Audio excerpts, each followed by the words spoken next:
Hello friends, welcome to the channel day to day update by doctor Ankita Singh Chakotiya. आज हम बात करने वाले हैं kingdom protista.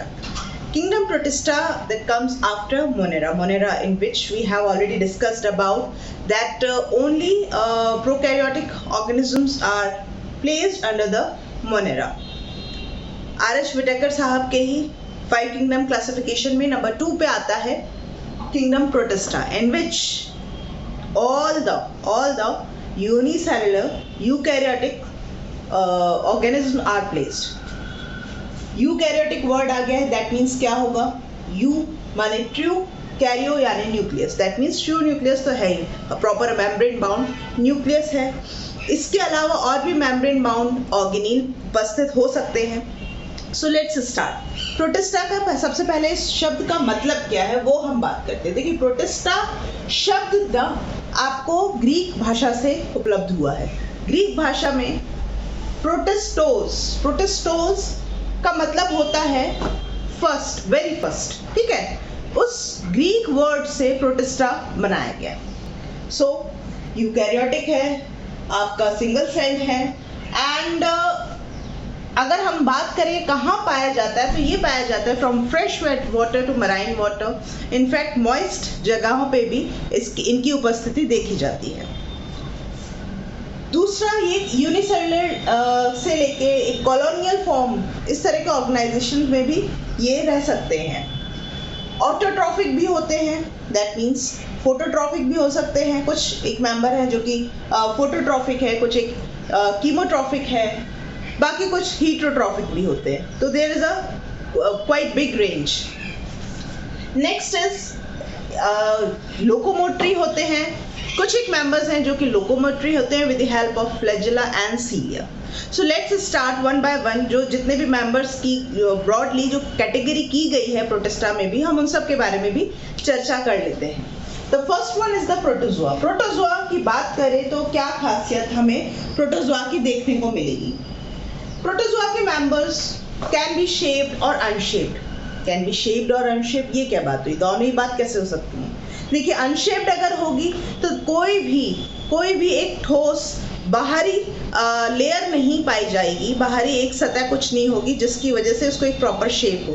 That means amoeba एक इम्पॉर्टेंट मेंबर है प्रोटोजोआ में, जो कि जिसका कुछ भी शेप नहीं होता है। वो अपनी सुविधा अनुसार अपने स्यूडोपोडिया निकालता है, अब मेम्ब्रेन को एनलार्ज करता है, मेम्ब्रेन एक्सटेंशन, और अपने हिसाब से जैसे उसको जीवन शैली चलानी है वह उस हिसाब से अपना शेप बदलता रहता है। अगर उसे किसी को एंगल्फ करना है तो वो अपने स्यूडोपोडिया बढ़ाएगा, फिर वापस से ऐसे क्लोज कर लेता है।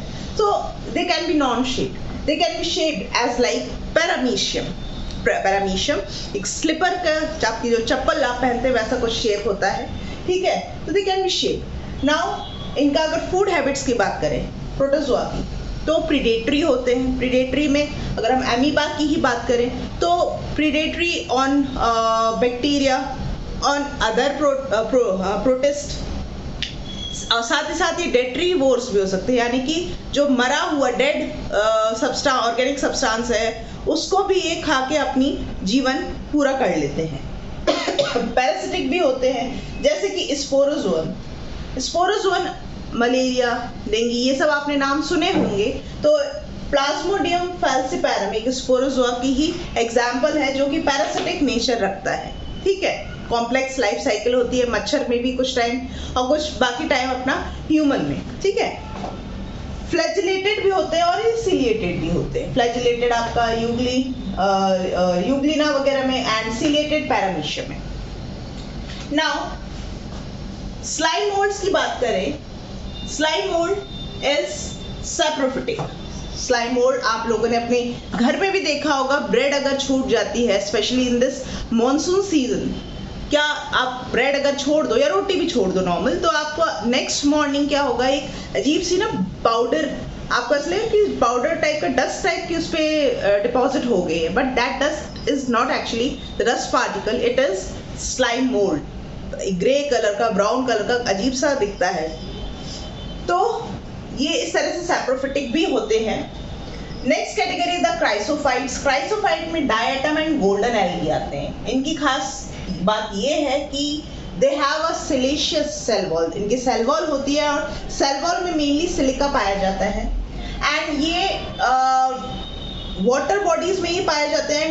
इनके डिपोजिशन से the earth that surface under water of earth becomes like diatomaceous earth हो जाती है। बहुत ज़्यादा डिपोजिशन की वजह से वो कंटिन्यूस सिलिका की बनी है, तो उस ऐसी अर्थ को हम डायटोमेशियस अर्थ कहते हैं। और इस डायटोमेशियस अर्थ का ना बहुत अलग अलग जगहों पे उपयोग होता है, स्पेशली इन सब मेडिकेशंस में, मतलब दवाई बनाने में भी, आपका ऑयल को प्योरीफाई करने में भी डायटोमेशियस अर्थ का यूज़ होता है।